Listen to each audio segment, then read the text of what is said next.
Do you have a neighbourhood centre in your suburb?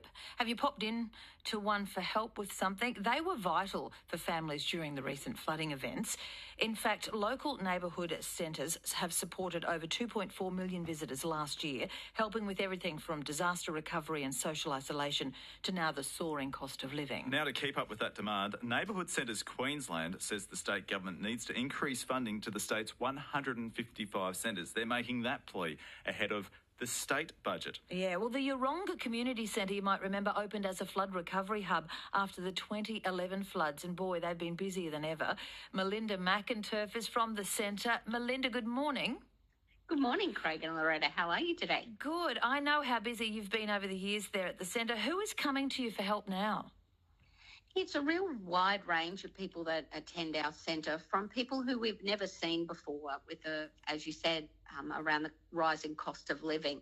We see all demographics of people, from people who are homeless right through to people who are even self-managed retirees who are struggling to make ends meet. And what sort of help can you give them?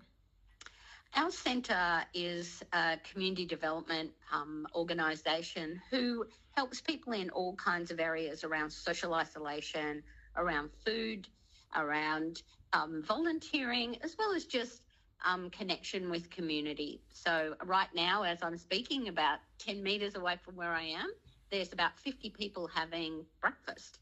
We have a community breakfast every Wednesday morning that we put on through funding from a philanthropic family in our local area who provide money for us to purchase community breakfast supplies. So that's a range of people who are all around the table, and it's an even playing field that no one has to pay and everyone gets the same.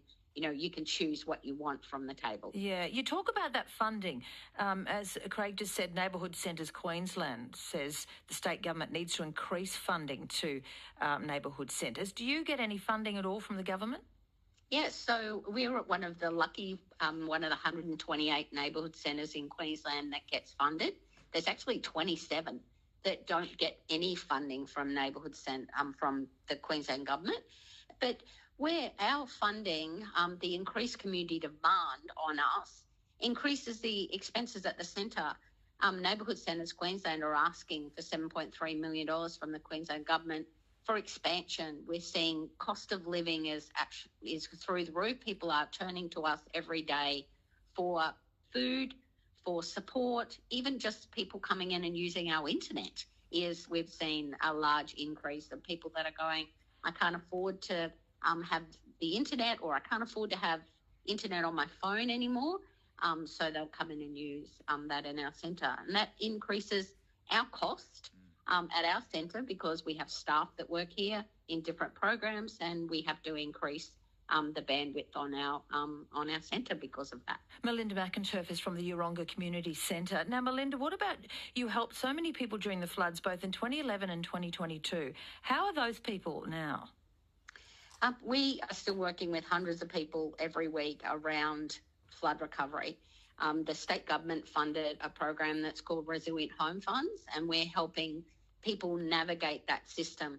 It's an easy system if you know how to navigate portals and upload documents and things like that. But many of our flooded community members are older.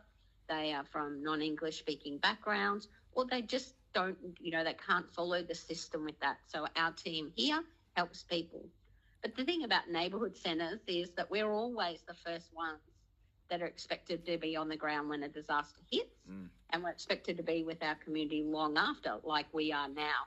But we're always the last ones funded in that, and we need to change that. And that's an interesting point you make, is that local hub of information for so many in the community. So much so, Melinda, have you moved locations yet? You're going to go somewhere bigger, weren't you? Has that happened? We have.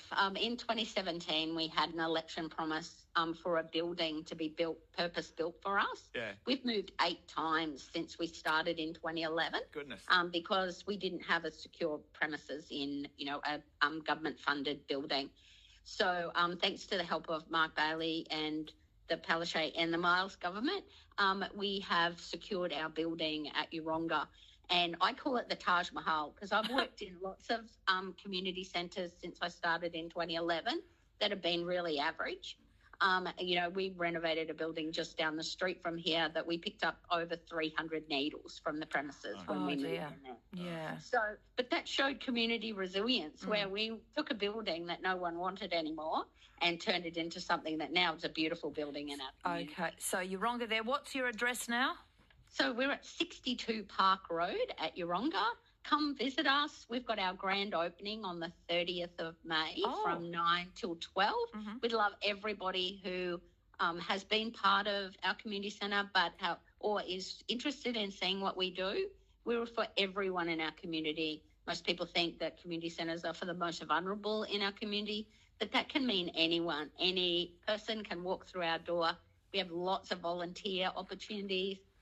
Corporates come and volunteer with Oz Harvest with us. We partner with them because their premises at Salisbury was damaged during the storms in Christmas. Yeah.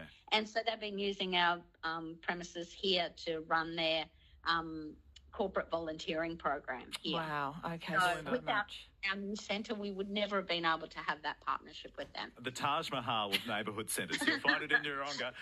Hey, Melinda, it's always so good to catch up because the work you do is so important, you and your staff and volunteers that make it happen. And like you said, you're serving up breakfast. Through neighbourhood centres across the state. Yeah, and it is Neighbourhood Centre Week, actually, celebrating the role of neighbourhood centres. Add that to the list. Right. Melinda, great to catch up. Thanks so much.